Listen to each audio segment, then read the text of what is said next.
বিশ্বনবী তাহাজ্জুদের সময় দাঁড়িয়ে যেতেন। ছোট্ট একটা ঘরে চাটাইয়ের উপরে বিশ্বনবী মা এসে শুতেন, গাদাগাদি করে জায়গা নাই। মাঝরাতে বিশ্বনবী তাহাজ্জুদের জন্য দাঁড়াতেন, আল্লাহু আকবার বলে দাঁড়িয়ে যেতেন, নামাজ শুরু করে দিতেন।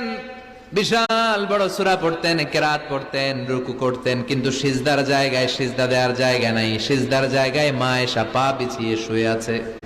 বুখারীর বর্ণনা, বিশ্বনবী সিজদায় যে হাত দিয়ে মা এসার পায়ের মধ্যে চিমটি কাটতেন, মা এসা বুঝতে পারতেন বিশ্বনবী এখন সিজদায় যাবে। সুবহানাল্লাহ পড়েন।